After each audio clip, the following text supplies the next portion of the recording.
Hello everyone, I am Jyoti Jha and welcome to NCERT the mind. तो आज हम पढ़ेंगे क्लास थर्ड की English workbook unit 9 don't tell. तो इसे पढ़ने से पहले अगर आपने अभी तक मेरे चैनल को सब्सक्राइब नहीं किया है तो जल्दी से एनसीईआरटी द माइंड को सब्सक्राइब कीजिए, लाइक कीजिए और पास में दिए गए बेल आइकन को भी प्रेस कर दीजिए ताकि एनसीईआरटी से रिलेटेड सारे वीडियोज़ आप तक पहुँचती रहे। और अगर आपने अभी तक डोंट टेल चैप्टर नहीं पढ़ा है तो उसका लिंक मैं डिस्क्रिप्शन बॉक्स में दे दूँगी, आप वहाँ से निकाल के भी उसे पढ़ सकते हैं। तो चलिए वर्कबुक बनाते हैं। आप भी अपना वर्कबुक निकालिए और मेरे साथ साथ बनाना स्टार्ट कीजिए। तो देखिए इसमें क्या कहा जा रहा है, which word in the poem means the same as. तो देखिए पोएम में ऐसा कौन सा वर्ड है जिसका मीनिंग सेम है। तो देखिए सफिशिएंट, तो सफिशिएंट का क्या हो गया, इनफ, जो सेम मीनिंग है। सफिशिएंट मीन्स भी होता है काफ़ी और इनफ मीन्स भी हुआ काफ़ी। हैविंग पेशेंस, इसका क्या हो जाएगा, पेशेंट।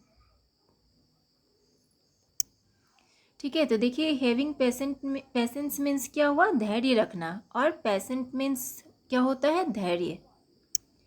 अब देखिए उसके बाद है अपॉर्चुनिटी, अपॉर्चुनिटी चांस, यानी कि अपॉर्चुनिटी मीन्स भी हुआ मौका और चांस मीन्स भी होता है मौका। Man of very great size, तो क्या हो जाएगा, जाइंट, यानी कि बड़ा, यानी कि जो ग्रेट साइज यानी कि बड़ा, जिसका मतलब बहुत मन बड़ा हो, वो इंसान जिसका मन बहुत बड़ा हो तो जाइंट हो जाएगा। टू मेक इफॉर्ट, तो ट्राइड, यानी कि कोशिश। ठीक है, तो इस तरह से इसे बनाएंगे। उसके बाद है find any two hidden words in the following words. अब इसमें देखिए आपको हिडन वर्ड्स ढूंढना है।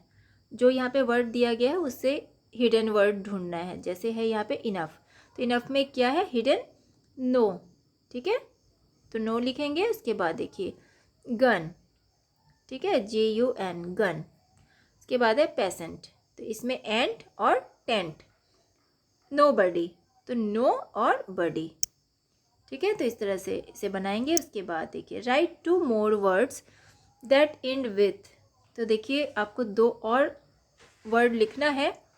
तो इससे जैसे कि आपका ये वाला हो गया ना, उसी तरह से लिखना है। तो देखिए आपको जैसे कि इसी से इंड होगा, OUGH, है ना। जैसे कि आपका इनफ है, इनफ, और कफ, इसमें भी COUGH आया।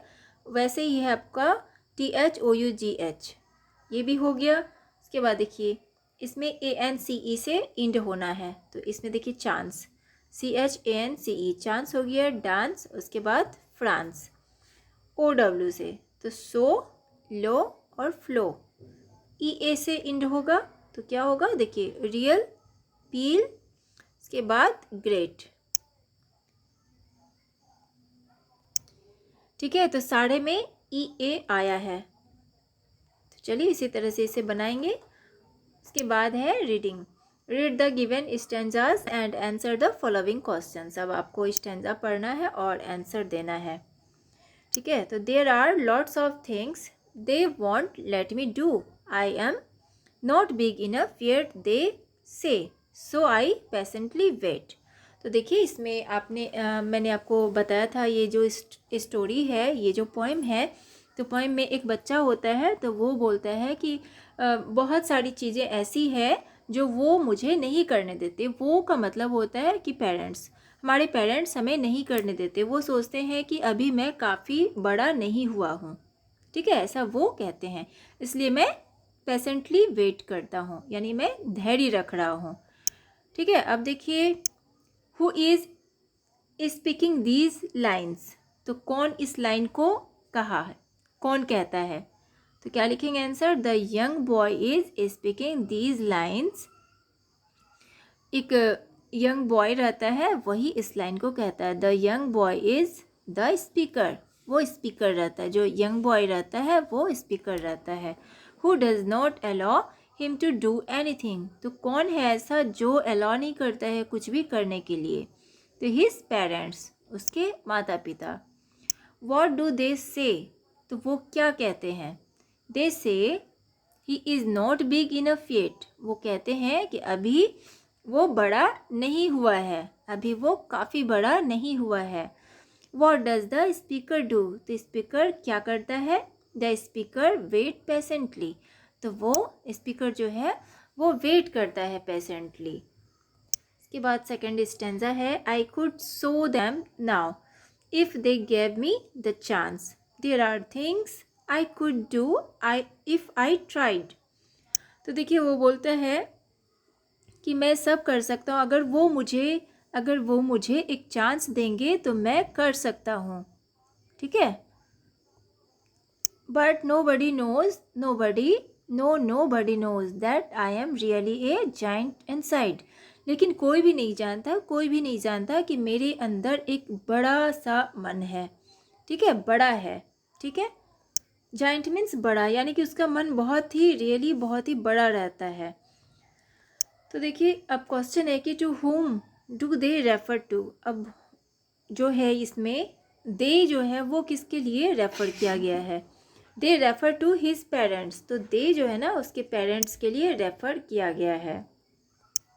अब सेकंड क्वेश्चन है कि what could the speaker do. तो स्पीकर क्या कर सकता है? तो देखिए स्पीकर जो वो बच्चा है वो क्या करेगा, इसमें ये कहा जा रहा है कि वो क्या करेगा। The speaker will show their parents that he could do that. तो वो अपने पेरेंट्स को दिखा देगा कि वो कर सकता है। What does nobody no.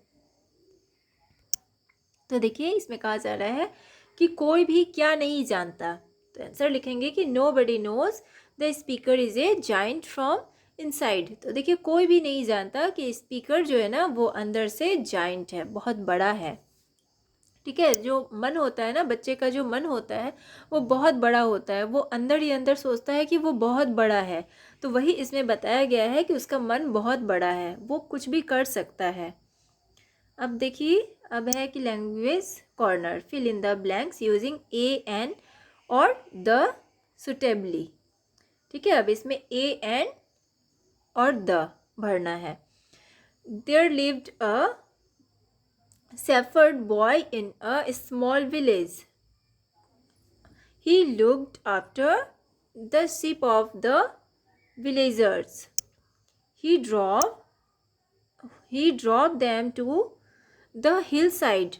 One day he saw an old man. He thought of a mischief. ठीक है, तो इस तरह से आपको इसमें भरना है। के बाद rewrite the following sentences using the short form of the underlined words. अब देखिए जो अंडरलाइंड वर्ड्स है उसका शॉर्ट फॉर्म आपको लिखना है और आपको फिर से लिखना है, फिर से लिख के और उसका शॉर्ट फॉर्म लिखना है। तो देखिए जैसे यहाँ पे है, she is my aunt, I am her niece, ठीक है। तो क्या हो जाएगा, यहाँ पे देखिए सी इज़ है तो इसको सीज, इस तरह से शॉर्ट में लिखना है। जो अंडरलाइन वर्ड है उसे शॉर्ट में लिखना है, तो इस तरह से लिखेंगे, she is my aunt, I am her niece. के बाद गेट अप और यू विल गेट लेट। तो गेट अप और यू विल इस तरह से लिखेंगे, get late. He is crying because he does not want to go to school. तो देखिए इसका शॉर्ट फॉर्म में लिखेंगे, he is crying because he don't, ठीक है, don't want to go to school.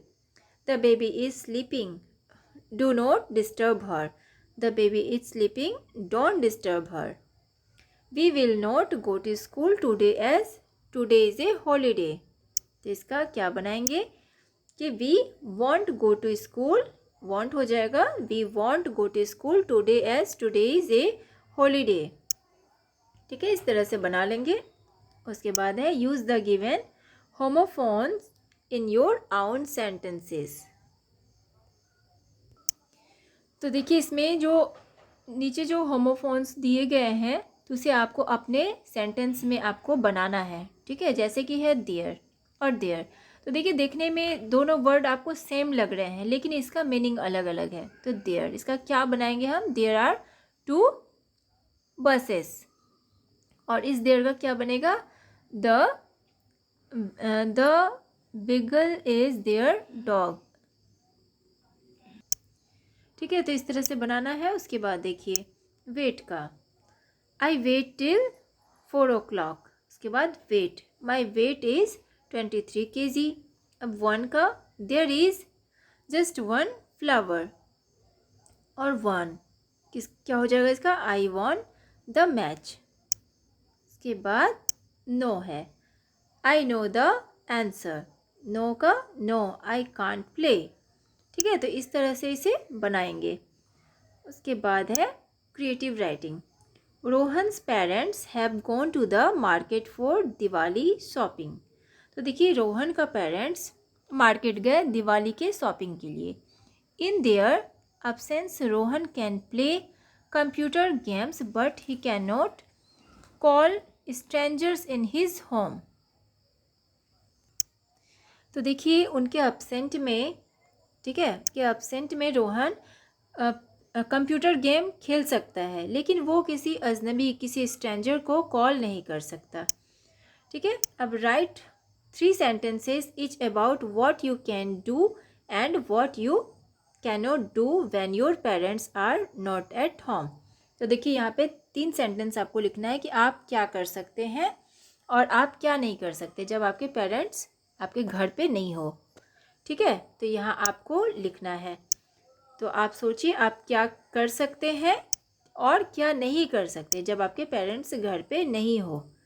ठीक है, तो चलिए, आपका ये चैप्टर तो कंप्लीट हो चुका है। आपको कैसा लगा पढ़ के मुझे ज़रूर बताइए, और अच्छा लगा हो आपको मेरा पढ़ाना तो मेरे चैनल को लाइक सब्सक्राइब कीजिए, ताकि मेरे सारे वीडियोस आप तक पहुंचती रहे। और आपको जहां कहीं भी परेशानी हो रही हो तो आप मुझसे कमेंट के द्वारा पूछ भी सकते हैं। तो चलिए, मिलते हैं अब हम नेक्स्ट वीडियो में। तब तक के लिए bye, take care, thanks to watch my video.